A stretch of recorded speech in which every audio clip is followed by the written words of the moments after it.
Olá para você que acompanha os vídeos da Gazeta do Povo e o nosso canal no YouTube. Começa agora mais um Fora dos Autos, um programa feito para quem aprecia e defende a liberdade de expressão e se preocupa com os rumos que o Poder Judiciário tem tomado. Aqui ao meu lado, virtualmente, para debater decisões judiciais que causaram polêmica, estão os procuradores da República, Tameia Danelon e André Uliano, e a advogada Fabiana Barroso.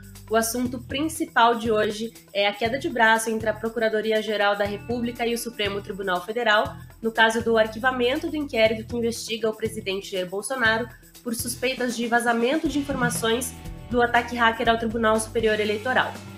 Oi, Tameia, tudo bem com você? Tudo bom, Rosana? Oi, Fabiana. Oi, Uliano.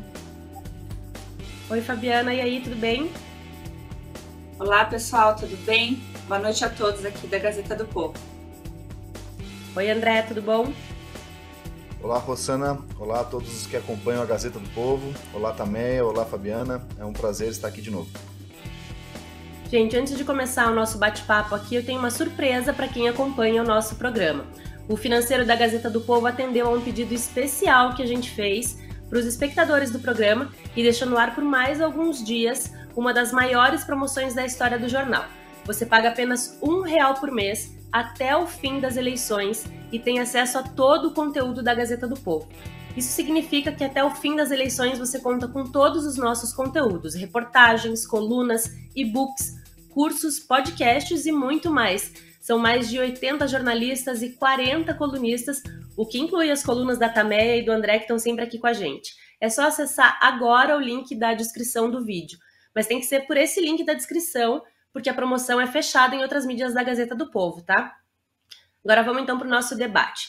No ano passado, em agosto, o presidente Jair Bolsonaro trouxe a público uma investigação da Polícia Federal sobre um ataque hacker sofrido pelo Tribunal Superior Eleitoral em 2018. O TSE já se manifestou inúmeras vezes afirmando que esse ataque não influenciou em nada o resultado das eleições e que isso não serve para comprovar que o sistema eletrônico de votação é frágil. Por outro lado, esse é o principal argumento do Bolsonaro contra o TSE e contra as urnas eletrônicas. O Procurador-Geral da República, Augusto Aras, contrariou a opinião da Polícia Federal e pediu o arquivamento do caso, sob o argumento de que o juiz responsável pelo inquérito sobre o ataque ao TSE não havia decretado sigilo na documentação. Só que o sistema eletrônico da Justiça Federal classificava o inquérito como sigiloso. Mas mesmo com o arquivamento decretado pela PGR e o STF, mais especificamente o ministro Alexandre de Moraes, de novo, tem insistido na continuidade da investigação pela Polícia Federal. Tameia Danelon explica pra gente. Um dos principais argumentos da vice-procuradora-geral que se manifestou aí nesse caso é de que o ministro Alexandre de Moraes está ferindo o sistema acusatório. Por que ela diz isso? Bem, então vamos explicar primeiro o que é o sistema acusatório. Bem, sistema é um conjunto de leis, de regras, dos códigos, a Constituição, tudo o que é o nosso ordenamento jurídico. E o que é esse sistema acusatório? Basicamente, o nosso sistema jurídico, seguido pela Constituição, evidentemente, que é a Carta Magna, diz que as funções de acusar criminalmente, processar, as funções de defender e as funções de julgar, elas são realizadas por órgãos distintos. Então, quem que é o órgão responsável pela acusação? Quem que é o órgão que move processos criminais? É o Ministério Público, na imensa maioria dos crimes. O órgão que defende é os advogados ou a Defensoria Pública. E o órgão que vai julgar é o Judiciário, é o juiz. Então, o juiz, por exemplo, ele não pode acusar ninguém e nem defender. O advogado não pode acusar. E o promotor, o membro do Ministério Público, o procurador, também não vai poder defender nem julgar. Então, isso até deriva da própria tripartição dos poderes, para que cada poder, para que cada instituição cumpra o seu papel. Então, nesses inquéritos, tanto nos inquéritos das fake news, nos inquéritos antidemocráticos e nesse próprio inquérito que apurou esse suposto vazamento, o juiz, ele tem que ficar o mais distante possível dos autos. Ele não pode realizar investigações. Os únicos órgãos que podem fazer investigações criminais, coletar provas por um processo criminal, é a polícia e o Ministério Público. Então, voltando para o caso desse inquérito que apurava esse suposto vazamento, que no meu entendimento jurídico não houve qualquer tipo de violação ao sigilo profissional. A vice-procuradora-geral da República Foi arquivado esse inquérito, agora não me lembro se foi pela doutora Lindora ou pelo procurador-geral, mas enfim, a Procuradoria-Geral promoveu o arquivamento desse inquérito, analisou os autos, verificou que não tinha a prática de crime por N motivos, porque não era sigiloso, não cabia ao presidente o dever de eventual sigilo desse inquérito, por vários motivos, arquivou este inquérito policial. Então, a palavra final de um arquivamento do inquérito policial, de uma investigação, é sempre do Ministério Público, principalmente quando o arquivamento é feito pela instância máxima do Ministério Público, que é a Procuradoria-Geral. Entretanto, o ministro Alexandre de Moraes, que é o relator, ele não se manifestou sobre esse arquivamento. Ficou em aberto, né? Embora, no meu entendimento, quando o Procurador-Geral arquiva o inquérito, ainda que não haja sua homologação, a investigação está finalizada. Ela não pode ter qualquer tipo de andamento. E o que aconteceu? Mesmo diante desse arquivamento, o ministro Alexandre de Moraes ele determinou algumas diligências. Ele determinou a realização de algumas análises de materiais obtidos com a quebra de sigilo telemático. O que é esse sigilo telemático? É a obtenção de e-mails, é a obtenção de conversas por WhatsApp dos investigados. Agora, ele não poderia fazer isso, primeiro lugar, porque o inquérito já estava arquivado. Segundo lugar, porque ele determinou essas diligências de ofício, ou seja, não teve nenhum pedido da polícia. Então, quando o juiz da causa, né, quando o ministro Alexandre de Moraes determina diligências e vai contra o arquivamento do inquérito formulado pela Procuradoria-Geral, ele está violando o sistema acusatório. Primeiro porque não cabe a ele investigar, e ele estaria desrespeitando o Ministério Público, que cumpriu o seu papel constitucional em, no caso, promover este arquivamento.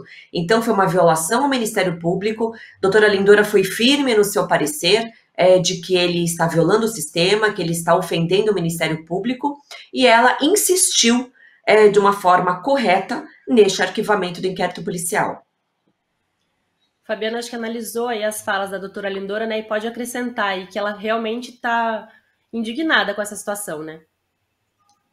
Sim, acho que é interessante acrescentar que também teve uma petição do senador Randolfo Rodrigues nesse meio tempo aí, e eles pediram, né, eles disseram que ele não era legítimo para poder ingressar naquele inquérito, e mesmo assim também foi ignorado, né?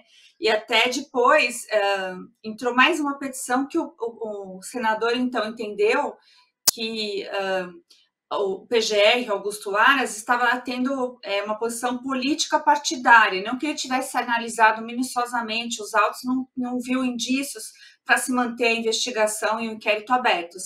E ela coloca isso aqui em determinado ponto aqui da petição também, falando que não foi assim, e como foi Augusto Aras que pediu o arquivamento e ela, né, vem defendê-lo nesse segundo momento, eu vou até ler uma parte aqui que eu acho importante, né, abre aspas aqui para a procuradora. Todavia, até o momento, que a Meia falou, mas eu vou refrisar, tá? Abre aspas. Todavia, até o momento, o eminente ministro relator não se pronunciou quanto ao recurso interposto pela AGU, porque a AGU também pôs um recurso em 6 de maio de 2022 e ainda não concedeu vista ao inquérito ao parquê para conhecimento e apresentação de parecer contra agravo regimental e pedido de tutela provisória. Então, a AGU foi defender, né, dizendo lá dessa petição do Randolph, e aí não deram vista do processo.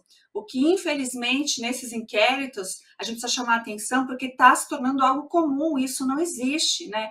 As partes, os advogados, sendo a AGU, sendo advogados comuns, sendo qualquer uma das partes aqui, tem que ter acesso integral. Como que a pessoa vai fazer uma petição sem conhecer o processo por inteiro, né? Então, não foi concedido. Acho bom deixar registrado isso. André já tem, acho que, uma colocação um pouco anterior a tudo isso, né? A própria instauração desse inquérito. Sim, Rossana. Então, a gente tem que analisar um pouquinho o contexto em que esse inquérito aparece, que me parece muito preocupante, porque nós estávamos em meio a um debate sobre a atualização das tecnologias utilizadas nas urnas brasileiras. Então, a gente sabe que a urna brasileira é uma urna eletrônica de primão, já existem urnas mais modernas do que essas, vários países migraram de um modelo para o outro. Então, segundo o levantamento do jornal Folha de São Paulo, só 3 países, né, o Brasil, o Butão e Bangladesh, usam de modo, em larga escala, esse modelo de urnas sem comprovante impresso do voto. Tem até alguns outros países que usam, mas de modo muito remanescente. Por exemplo, sei lá, a França. A França ela chegou a utilizar, então depois ela abandonou esse sistema, exatamente porque achou que ele é falho, né? Mas ela já tem lá as urnas, ela continua utilizando de modo muito residual. Agora, em larga escala, só 3 países. Em várias manifestações, você vê o pessoal falando, supostas vulnerabilidades. Enfim, não são supostas. Então, vários estudiosos aí, eu estaria aqui, o professor Diego Aranha, e gosto muito das posições dele, porque ele é um crítico do presidente, então não dá para dizer que é por uma adesão política ou por apoio, ou algo assim. É um estudioso, fez análise nas urnas pessoalmente, e ele diz que há vulnerabilidades, o que é uma coisa quase que óbvia, né? Todo sistema tem vulnerabilidades. Eu não estou aqui afirmando que o sistema não é íntegro, enfim, que as eleições tenham sido alteradas ou possam ser, mas o sistema tem vulnerabilidades, e havia uma discussão, estava em tramitação uma alteração legislativa, e então foi aberto esse inquérito em meio ao debate legislativo. Isso me parece muito preocupante, porque tem o potencial e talvez a gente pode aqui cogitar, né, até a intenção de intimidar a postura política, a posição política de quem era favorável à mudança nas urnas. Depois, esse projeto até teve maioria de votos na Câmara dos Deputados, mas não teve a maioria qualificada necessária para você aprovar uma PEC, porque eles entenderam que tinha que ser por meio de emenda constitucional. E então apareceu esse inquérito cujo objeto é realmente muito frágil. Então já está demonstrado, não havia sigilo decretado nos autos. Eles alegam que haveria um sigilo geral para toda investigação que ainda está em curso. Isso não existe. A investigação, isso está na Constituição. A regra é que os atos de investigação, os atos judiciais sejam públicos, salvo se você tiver decretação ad hoc para o caso de que aquilo esteja submetido a sigilo, o que, na hipótese, não aconteceu. Isso já está demonstrado. Então, esse inquérito em si ele já tem um objeto muito frágil, e isso me cria uma outra especulação, que é o risco de você estar tentando fazer uma pescaria probatória. O que é pescaria probatória? Pescaria probatória é quando você quer investigar uma pessoa. Você já determinou um alvo. O que você está investigando não é um fato, é uma pessoa. Você quer encontrar algo contra aquela pessoa. Então você escolhe lá um pretexto que te permite investigar aquela pessoa. O pretexto pode ser qualquer um. Pode ser lá um evento que você diz que é criminoso, mas a alegação é muito vazia, né? E você, com base naquela, uma vez instaurada a investigação, você começa a decretar quebras de sigilo, você começa a fazer uma devassa na vida da pessoa e de pessoas próximas àquela pessoa. Por quê? Porque daí você faz essa pescaria probatória, fishing expedition. Você começa a procurar algo que seja real. Você começa a procurar, devassa a vida da pessoa, começa a procurar algo que realmente possa causar um dano, viabilizar um processo mais robusto, enfim. Então a gente não pode permitir que isso aconteça, é muito preocupante. Você concorda também? Você acha que a gente já fala, em outras semanas a gente já comentou aqui que parece que é uma picuinha. A gente sempre vê nos processos judiciais, vamos dizer, uma briga entre defesa e Ministério Público, defesa do acusado e Ministério Público. Agora, você já tinha visto desse lado o juiz do processo se manifestar dessa forma? Quer dizer, é algo que tem acontecido nos últimos tempos, que a gente tem visto, mas não é comum. E errado, não. Inclusive, né?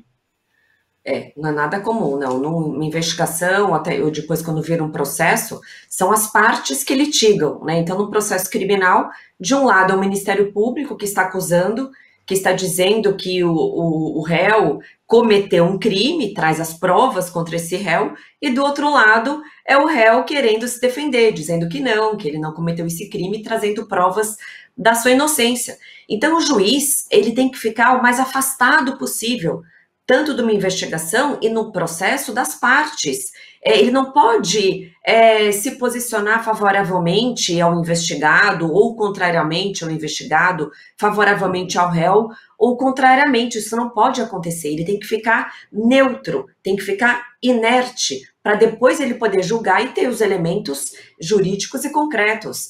E como bem salientou o Uliano, essa instauração deste inquérito foi já feita de ofício, porque quando o presidente fez a live, que ele achou importante trazer esses elementos para a população, que existia de fato uma investigação que apurava aquele ataque hacker, né? Que, de acordo com a investigação, a pessoa ficou 8 meses nos sistemas do TSE, que conseguia apagar logs, que poderia até eventualmente alterar os votos. Ele quis divulgar para a população. Isso é questão de interesse público. Você não pode dizer que uma investigação é sigilosa quando ela interessa à sociedade brasileira. E diante dessa live, que ele não trouxe apenas o entendimento dele, ele trouxe fatos, ele trouxe a existência do inquérito e o que já tinha sido apurado. O ministro do Tribunal Superior Eleitoral entendeu que seria um ataque às instituições, um ataque à justiça eleitoral, e pediu para o ministro Alexandre de Moraes abrir essa investigação. Então já começou irregular essa investigação, porque ela foi feita de ofício. Não teve um pedido do Ministério Público, não teve um pedido da polícia, né? E como o Liano falou, ao longo da investigação foi decretada a quebra de sigilo telemático das pessoas que estavam nessa live, inclusive um assessor do presidente da República. Então isso é muito preocupante, porque imagina, mensagens trocadas entre ele e o presidente foram obtidas. Agora, se o foco a investigação era eventual quebra de sigilo profissional, né, que era violação de sigilo profissional, que é esse que é o tipo penal previsto no Código Penal, por que haveria necessidade de uma quebra telemática? Por que haveria necessidade de ter acesso a conversas de WhatsApp, a e-mails do presidente, do deputado e do seu assessor que estava nessa live? Se o objeto era analisar uma quebra de sigilo profissional, a própria live já teria os seus elementos. Então, teria que se descobrir o quê? Aquelas informações eram sigilosas? Aquele inquérito era sigiloso? E foi constatado que não. Porque a investigação, assim, no início da investigação, é importante que ela não seja divulgada assim na imprensa para proteger a própria investigação e para proteger o investigado, porque vai que depois se verifica que ele não tinha participação naquele crime e já ficou divulgado que ele era investigado, né? Mas chega um momento que esse sigilo não tem mais sentido, e muito menos quando não há a decretação judicial de um sigilo. Quando os inquéritos são muito sensíveis, quando o que está sendo apurado é muito sensível, é importante que haja essa decretação de sigilo pelo próprio judiciário. E isso não havia essa decretação de sigilo.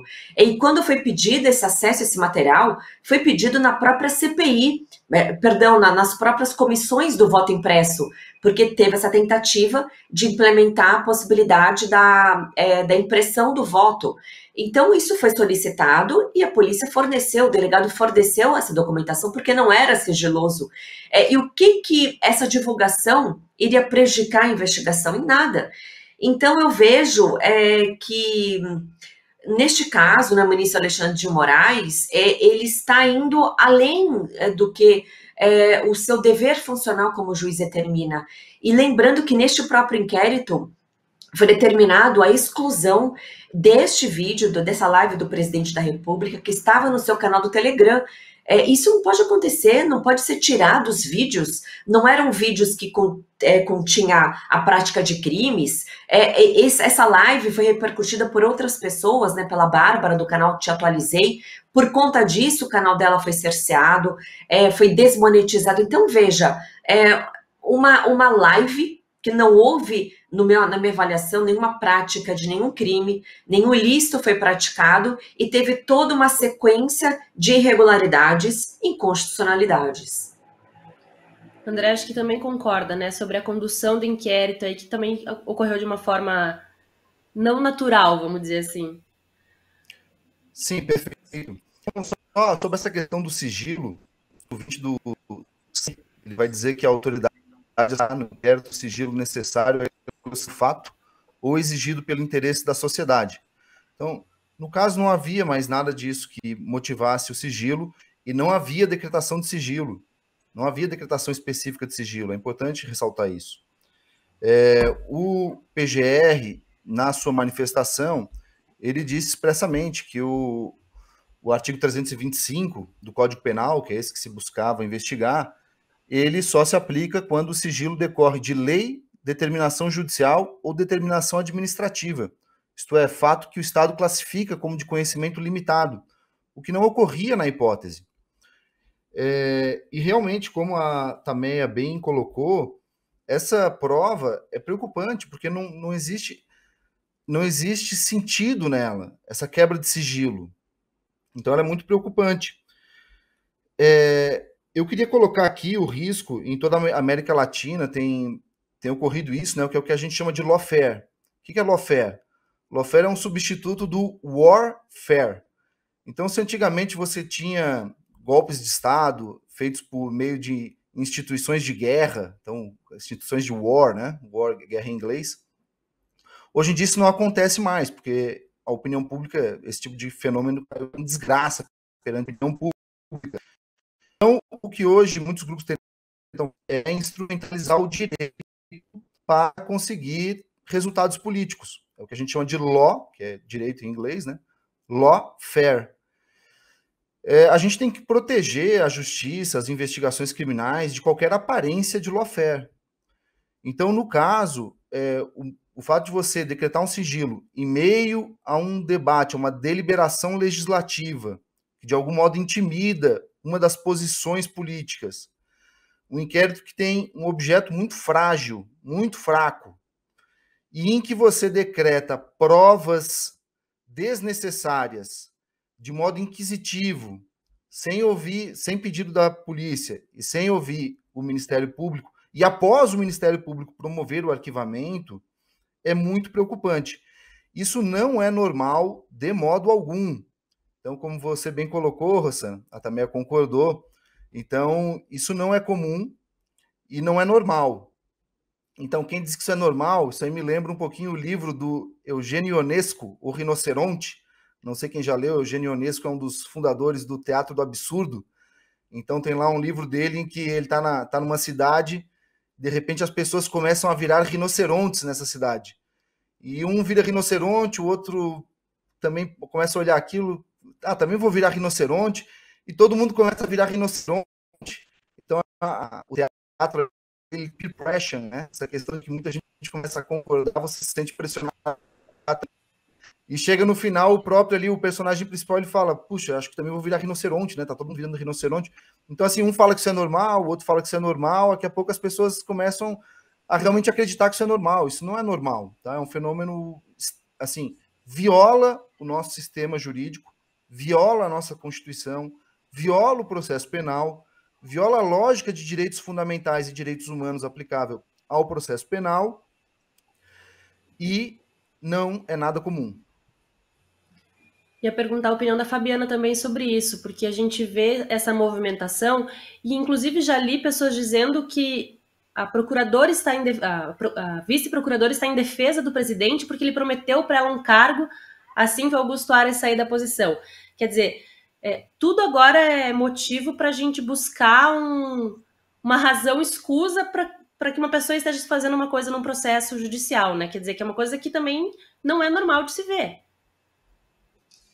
Isso, para falar o português claro, é um golpe baixo, porque estão ignorando o trabalho minucioso da vice-procuradora Lindora Araújo, que explanou, né, ao longo de 45 laudas aí, o problema que está acontecendo, né? Ela não falou de um fato apenas. Então, assim, para agradar o presidente, teria que ser coisas menores, não falar de coisas profundas. O que está acontecendo é fato consumado no nosso processo penal acusatório, feito por um ministro do STF.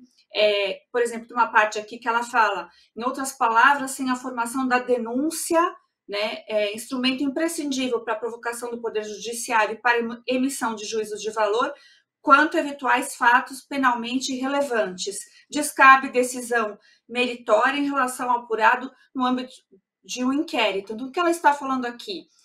Eu já falei isso em algumas outras vezes, mas infelizmente esse inquérito está sendo feito como era feito na época da ditadura, onde você deixa sempre os indiciados, indiciado nem é, né? Os investigados, as pessoas que interessam politicamente, sempre à margem de ter uma investigação ou de ter suas vidas devastadas. Aqui é muito mais grave, porque se trata do presidente da República, legalmente eleito, legalmente constituído no seu cargo, onde o seu sigilo tem uma outra conotação, né, o sigilo telemático dele e outras coisas que foram devassadas. E aí a gente percebe que essa questão de sempre deixar inquérito e deixar esse inquérito se prolongando, colocar pessoas sem ter um objeto claro, e que a vice-procuradora ela acaba denunciando, né, essa prática absurda que a gente está acompanhando, que está agora nessa petição, mas já foi denunciado por inúmeros advogados, por outros procuradores, por outros membros do Ministério Público, por pessoas que estão se sentindo perseguidas politicamente, por pessoas comuns, como também a trouxe a Bárbara, né, do canal Te Atualizei. Tudo isso não é o contrário, existe uma perseguição muito clara aqui, muito objetiva ao presidente da República, aos seus apoiadores, estão usando a lei, ou melhor, estão usando a corrupção das leis para que se atinja um objetivo, e isso está se prolongando no tempo e no espaço. A gente vai entrar agora nas eleições com este inquérito aberto, com o inquérito 4781 aberto. Mais uma vez, vou salientar, porque isso é grave. A gente precisa falar, não tem nada a ver.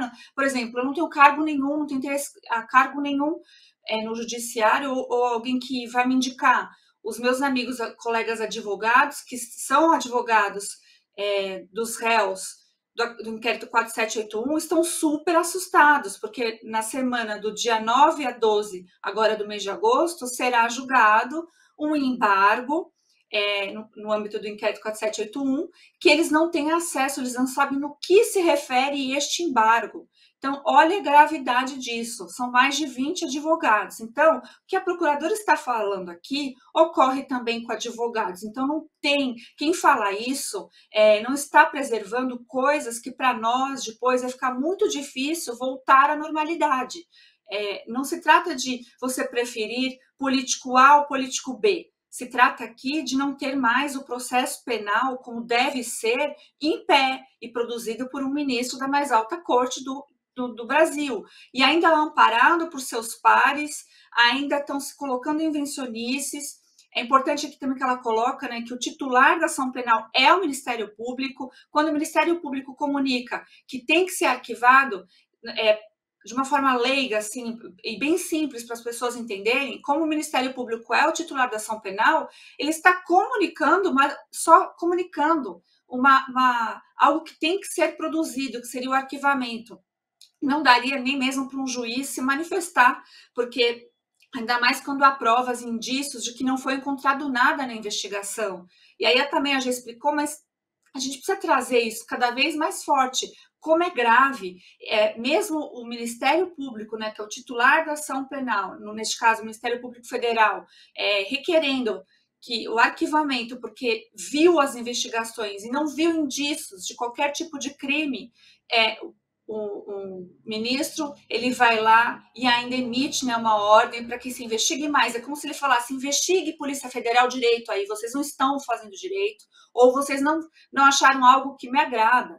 Então, é bem o oposto disso que alguns alegam. Esses alguns que estão alegando isso deveriam refletir, porque o que está em jogo não é somente aqui o que a gente está falando na questão do mérito, essa causa, mas a questão do processo. E se a gente tiver um desmonte neste nível, corre muito perigo, é perigoso demais a sociedade não se manter de pé, porque afinal, eu penso isso, e acho que meus colegas aqui todos concordam, sem lei, sem obedecimento do que está positivado, tanto nos códigos, principalmente de processo, no caso, né, que a parte processual não está sendo obedecida, o que nós teremos é um caos social, e se esse caos social vier, nós teremos tudo que qualquer brasileiro não quer. né, que é a anarquia, ou melhor, qualquer brasileiro de bem não quer, anarquia. Então, as leis, elas não estão aí somente para serem utilizadas politicamente, para atender uma narrativa X ou Y.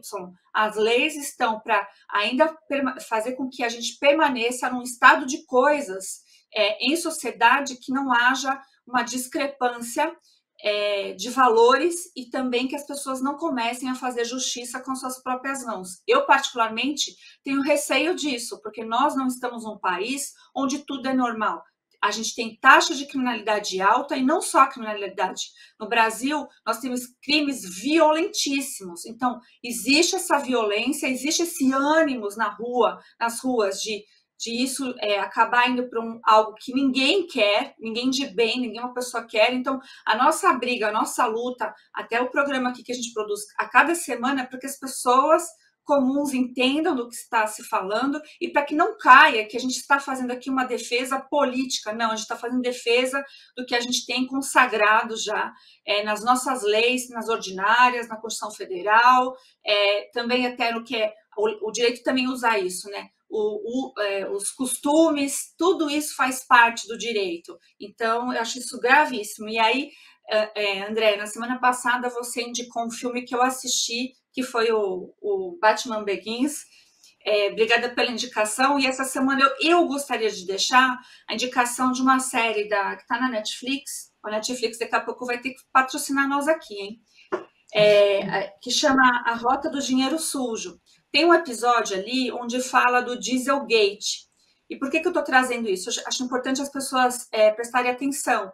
Lá é colocado para as pessoas que a empresa Volkswagen colocou um dispositivo de hardware, ou seja, hardware é o que está na máquina, né? Minúsculo, que ninguém conseguia identificar, que quando o carro é a questão do diesel limpo, quando o carro era submetido a teste, o carro entendia por esse dispositivo minúsculo que estava sendo submetido a teste e fazia um laudo errado sobre emissão de NOx lá, que é um gás perigoso para a saúde. Por que eu estou trazendo isso? Porque isso foi consumado, demorou ao menos 6 anos para ser investigado, foi julgado nos Estados Unidos, a Volks foi condenada, isso é realidade. Então, se na Volks, uma empresa milionária, eles conseguiram implementar um chip muito pequenininho, que só especialistas, pessoa comum não conseguiria ver, num carro onde era submetido a teste e conseguir identificar, aqui é só uma hipótese. Por que isto não pode acontecer nas urnas eletrônicas? É só uma hipótese.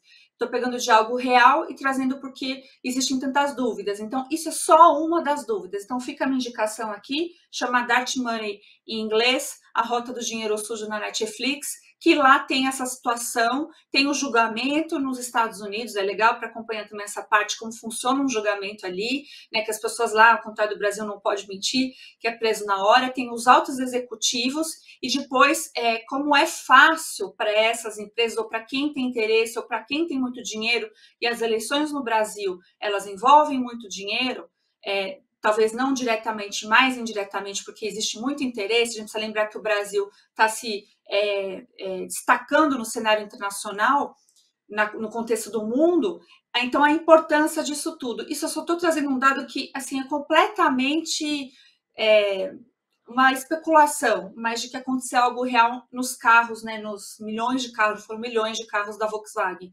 Então, quando nos falam para nós, né, que essas coisas não existem, elas existem, e por isso que toda a transparência que infelizmente não passou, né, a PEC, que era a impressão dos votos que caía ali e ninguém levava não para casa, que depois você falou do contrário, a importância dessas coisas e como sociedade a gente precisa saber do que estamos falando, porque esse inquérito, no fundo, ele tem o objetivo de tentar calar politicamente parte da sociedade que tinha interesse, sim, de tornar essas coisas mais claras, dizer sobre a investigação, de que houve também, porque eu estou falando de coisa do hardware, mas no software, que seria a invasão de hackers, também houve, e a gente precisa lembrar da fala do ministro Fachin, que quando o presidente Bolsonaro estava lá visitando o Putin para fazer aquelas negociações comerciais, ele solta uma frase aqui no Brasil dizendo que as eleições brasileiras corriam risco porque elas poderiam ter hackers russos invadindo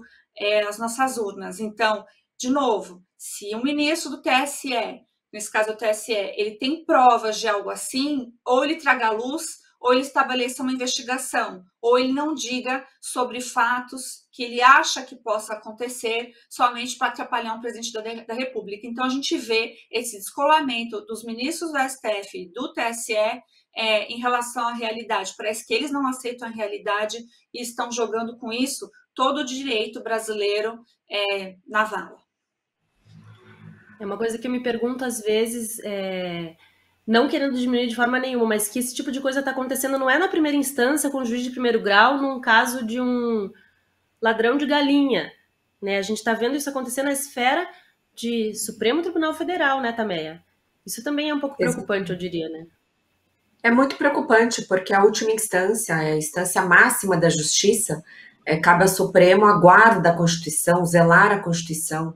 E, infelizmente, nós testemunhamos que, muitas vezes, a própria Constituição é violada pelo STF, né? Tem todo o respeito à Suprema Corte, aos ministros, mas, por vezes, muitas decisões são contrárias à Constituição.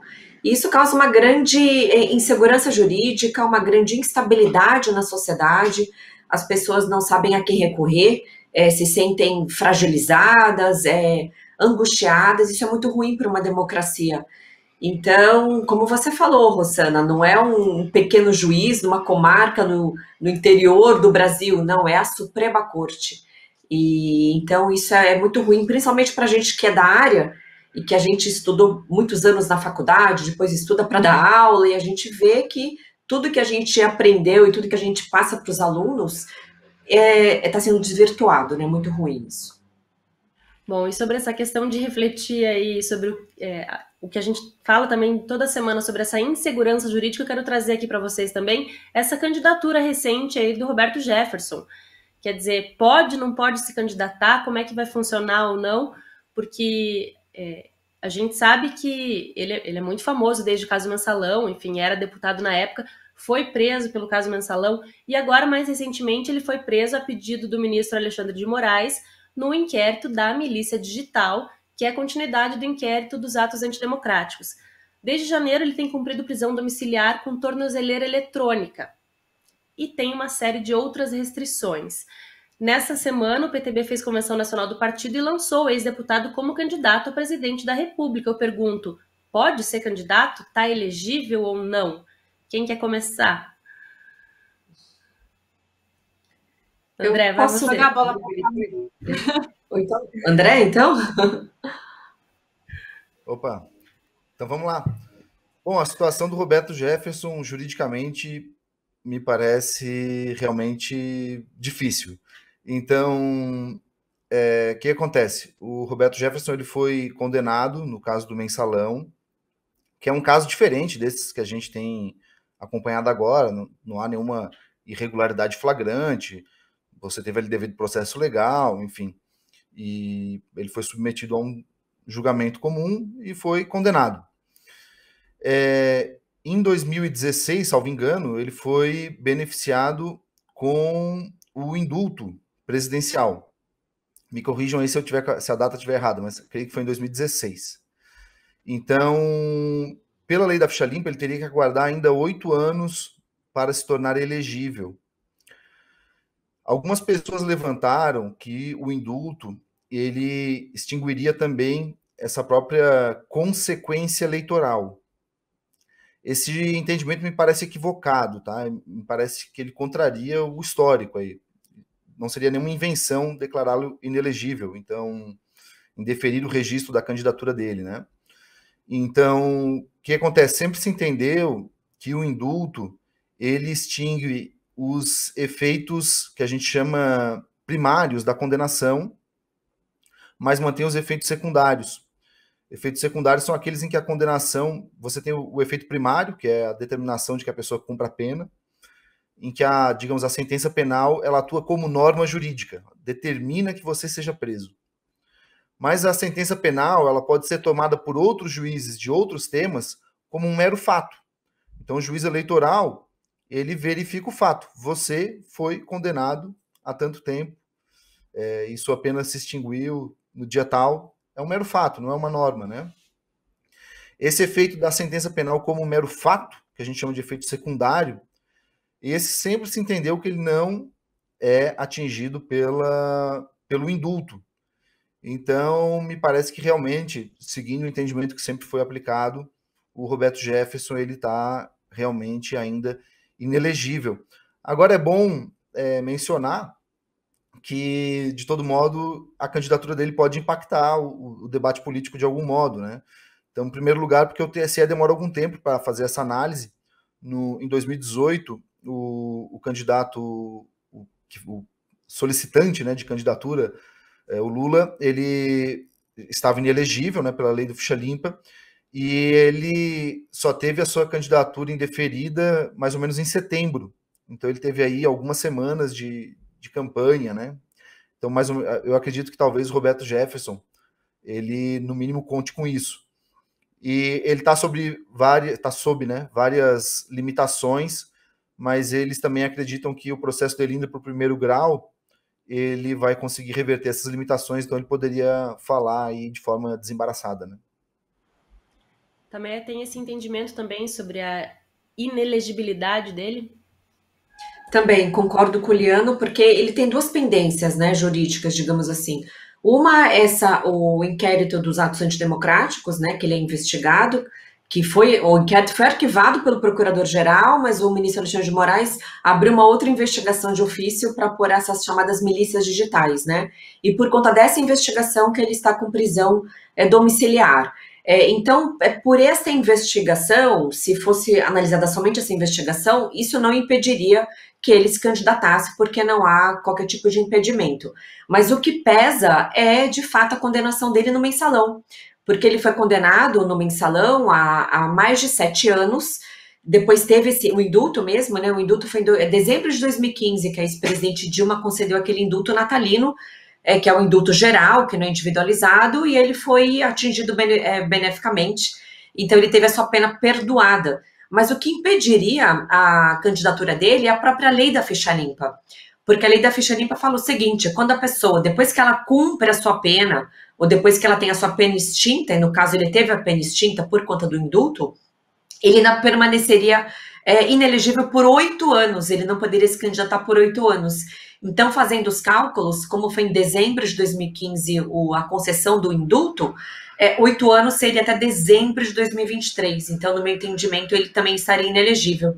Eu só queria ressaltar uma questão, Rossana, que eu já falei várias vezes sobre o caso do Daniel Silveira e defendi que a graça concedida pelo presidente também abarcaria essa questão, a pena acessória, né? Eu sempre defendi que a graça concedida, o indulto individual, abrangeria não só a pena de prisão, mas também abrangeria a questão política dele, e defendi, desculpa, que ele não estaria inelegível. Mas por que eu digo que no Roberto Jefferson ele estaria? Porque são casos diferentes, né? O inquérito do Daniel Silveira, no meu entendimento, foi um inquérito inconstitucional, ilegal, o próprio processo contra ele foi inconstitucional e a sua condenação também.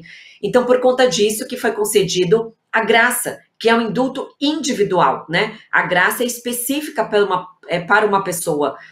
O nome do Daniel Silveira constou no decreto de indulto. E acredito que isso foi concedido pelo presidente por conta das próprias irregularidades que revestiram toda a investigação e o processo dele. Então, neste caso, eu defendo, sim, que a graça também atingiria eventuais efeitos secundários nessa impossibilidade dele se candidatar, porque não haveria sentido perdoar apenas a pena, sendo que foi uma condenação oriunda de um processo todo ilegal, diferente do Roberto Jefferson, como bem salientou o Liano. O caso do mensalão foi respeitado devido ao processo legal, houve a condenação, então a lei da ficha limpa de fato iria imperar neste caso. E Fabiana, eu te pergunto se você consegue ajudar aí a desvendar como que o Roberto Jefferson vai fazer campanha, sendo que as restrições que foram impostas a ele incluem proibição de participar de rede social, de qualquer comunicação com o exterior e até de entrevista, salvo com autorização judicial. Quer dizer, como que faz campanha desse jeito? Então, essa parte, como a Tameia também explorou muito bem agora há pouco, é preciso dizer que eu considero também totalmente legal e constitucional. Então, uma coisa é a condenação do mensalão, outra coisa é todos os efeitos produzidos nesse inquérito aí, que era das milícias, né? Eu já nem sei mais o nome, porque, na verdade, foi arquivado o inquérito e, entre aspas, né, esquentado um novo inquérito para que o fato continuasse. Então, todos os efeitos, inclusive em relação ao Roberto Jefferson, como empaticamente, né, me colocando no lugar da pessoa, ele passou por problemas severos de saúde quando estava preso, né, uma pessoa que já tem idade, toma medicamento, e até essa parte foi muito difícil. Então, ele está em prisão domiciliar, como você falou aí, com vários direitos retirados de si, sem nenhuma base legal, eu não enxergo que existe a base legal, e acho que o advogado do Roberto Jefferson, um colega super competente, Dr. Luiz, ele vai tentar tudo que é possível, mas a gente sempre fica nesta... difícil falar isso, né? Mas nessa expectativa ruim por parte de um ministro que estão tentando coordenar o debate político nas eleições e deixar mesmo que ele não participe, porque para cada entrevista ele deveria então pedir autorização. Mas aí a gente também conhece o político em si, o Roberto Jefferson, e nós sabemos que ele é uma pessoa diferenciada, então eu acho que eu não teria solução jurídica, porque juridicamente mesmo vai ser a briga de talvez se colocar uma petição, e como aconteceu aqui, que a gente falou no inquérito anterior, que a vice-procuradora colocou, que petições foram ignoradas, né, nos autos. Então, também pode ser que sejam ignorados, como aconteceu no caso do Daniel Silveira, também citado. O advogado fez várias e várias petições que não foram respondidas e ainda recebeu uma litigância de má-fé por excesso de recursos, né, quando os recursos não eram respondidos. São absurdos em cima de absurdos. Então, eu não sei como vai desenrolar essa parte jurídica, mas politicamente, creio eu, que o Roberto Jefferson dará um jeito. Até para fazer uma brincadeira e ficar um pouco descontraído, a gente ri da nossa própria desgraça, porque para mim isso juridicamente falando, nem se ele tiver que usar walkie-talkie e fumaça, mas ele não vai deixar de participar e de fazer até que tenha uma decisão definitiva em relação à primeira instância aí que foi remetido em relação à condenação do mensalão. Mas se for somente por esse inquérito ilegal e constitucional que ele está em prisão domiciliar, eu creio que ele lutará com um pouco de forças que ainda tem, porque afinal é um senhor e ficou submetido à prisão, ao meu ver, completamente desnecessária e até criminosa. E André, como que você vê essa questão eleitoreira para os partidos? Porque eles têm até amanhã para definir os nomes dos candidatos, né? Dia 5 de agosto é o limite. Quer dizer, como que funciona nesse caso da Justiça Eleitoral de ficar nessa dúvida se vai ser ou não candidato, essa pressa ou essa demora na resolução desses casos? Existe um tempo natural até que você examine, você tem vários pedidos, enfim, existe uma demora natural e, por vezes, o que você tem é a utilização desse tempo por um candidato até que o pedido dele seja indeferido.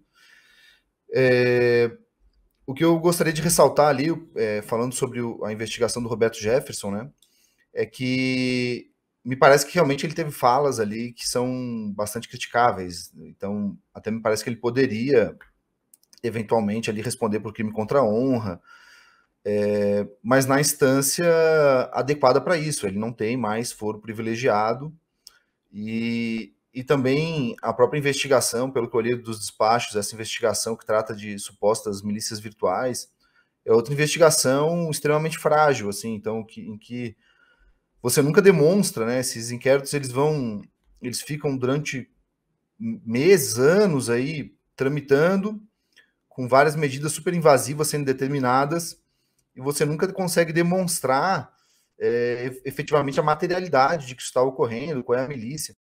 Um dos despachos lá utilizado, ele basicamente descreve como modus operandi dessa suposta milícia. É um exemplo assim hipotético que o despacho traz, mas em que ele fala que as pessoas se organizariam para levantar a hashtag Fora Maia. Então, obviamente, você levantar a hashtag Fora Maia, que na época era o presidente da Câmara dos Deputados, né? Assim, é o núcleo do direito à liberdade de expressão é você fazer esse tipo de manifestação política. E o fato das pessoas se organizarem, por exemplo, por WhatsApp, antes de promover a hashtag, né? Isso é absolutamente natural. Todo grupo político tentará todos os mecanismos lícitos, e pode utilizar todos os mecanismos lícitos para potencializar o seu discurso. Agora, sempre esses inquéritos ficam sigilosos, né? Então a gente nunca consegue arrematar que realmente não há nada, enfim. Mas até agora os indícios são muito frágeis, então não me parece haver qualquer motivo para que ele esteja respondendo perante o STF. Realmente já houve aí essa petição para que o processo desça. Rosana, se vocês me permitirem só uma quebra, posso fazer uma quebrinha, uma coisinha que eu esqueci de falar do tema anterior? Claro. Não, só porque assim, você até mencionou no início, né, que o TSE já disse que aquela invasão, que aquilo não teve nada a ver, que aquilo não prejudicou as eleições, enfim. É importante a gente mencionar, a gente já falou isso em outros programas, a opinião das pessoas não está vinculada pela manifestação do TSE. Se o TSE disse isso, olha, não prejudicou, não colocou em qualquer risco, e uma pessoa de modo fundamentada, mais ou menos fundamentada, enfim, né, ela discordar disso, isso não é desinformação, isso não é fake news, a pessoa está manifestando ali o que ela acha. Inclusive, um dos engenheiros que foi responsável pela elaboração dessas urnas, numa entrevista perante a Jovem Pan, ele falou, olha, é inegável a gravidade dessa invasão, em que a pessoa ficou meses lá dentro do sistema da justiça. É difícil analisar exatamente qual a magnitude, né, do problema, enfim. Mas ele disse, olha, é inegável que é muito problemático e que é muito grave. Então, só queria ressaltar isso aí, né? As pessoas não estão vinculadas pela opinião que esses órgãos... não é fake news você depois discordar só porque eles manifestaram algo ou acreditam que esclareceram algo.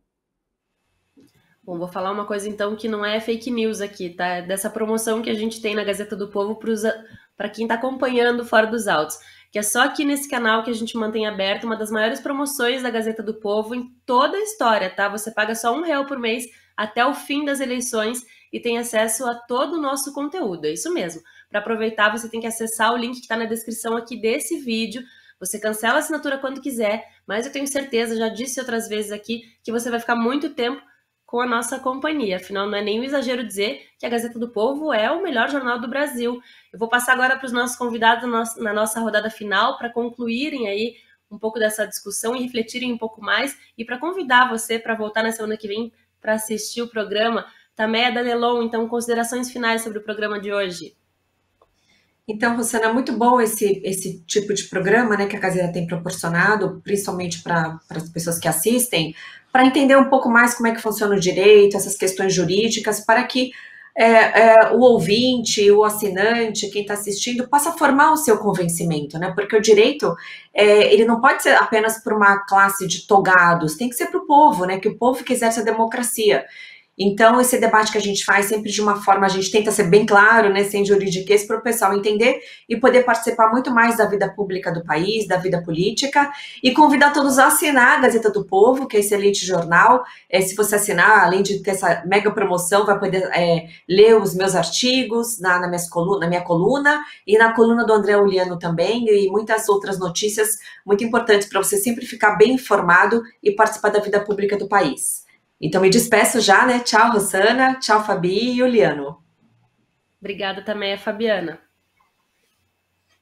Primeiro eu queria deixar, então, para as pessoas também refletirem, é o seguinte, o direito é uma ciência, mas é uma ciência humana. Então, diante da ciência humana, não é como a ciência exata, que você soma um mais um são dois. São relações humanas, por isso que eu penso que o processo tem que ser individual, analisado com todos os seus critérios, com o rigor da lei, com o rigor dos processos, com o formalismo, com o que está positivado. Eu estou falando realmente de tudo que eu acredito. Então, por eu me considerar uma pessoa extremamente legalista, né, que se aplique a lei, que a lei seja cumprida, que a pena seja cumprida, quando eu vejo excessos, exageros, eu lembro que tem uma lei em vigor, por falar em lei, que é a lei de abuso de autoridade. Então, fica aqui para as pessoas refletirem e saberem que não é preciso ter medo de se expressar, como bem trouxe aqui também o André, a expressão é importante para que a gente ainda consiga colocar em sociedade, mesmo com opiniões divergentes, são só opiniões. Então, a gente continua nessa luta. Obrigada, Gazeta do Povo, por acreditar no nosso trabalho, por abrir esse espaço. Pessoal, quem puder, assine a Gazeta do Povo, é importante, muito importante, o espaço que está abrindo a nós, por favor, que está fazendo a democracia brasileira. O pessoal gosta de falar, né, para a manutenção do Estado democrático de direito. Esse programa é extremamente importante, e uma forma que você tem de fazer com que esse trabalho continue é assinando a Gazeta do Povo, nos ajudando, porque é um trabalho independente e que tem ali até as suas... O que eles pensam, que acreditam, explanado no site deles, lá em relação a valores conservadores. Então, eu me agrado demais de estar aqui. Muito obrigada, Tameia, obrigada, André, e obrigada, Rossana, e obrigada a todos que novamente acompanharam esse programa. Obrigada, Fabiana. André? Olha, então acho que o centro aí do nosso programa, basicamente hoje, foi a defesa da liberdade de expressão. E claro que a liberdade de expressão ela implica também responsabilidade, mas uma responsabilização segundo o devido processo legal e seguindo o modelo acusatório, que, segundo manifestou ali a vice-procuradora-geral da República, a doutora Lindora, é um traço das sociedades civilizadas. Então, uma expressão bastante forte e bastante importante. Então, acho que é importante a gente ir esclarecendo isso para as pessoas, o que é um modelo acusatório, por que ele é relevante. Todos esses são traços de democracias e de países pelo Estado de Direito. Então, eu agradeço a Gazeta do Povo a oportunidade e a elaboração de um programa como esse, e convido todos a conhecerem, acompanharem e assinarem o jornal.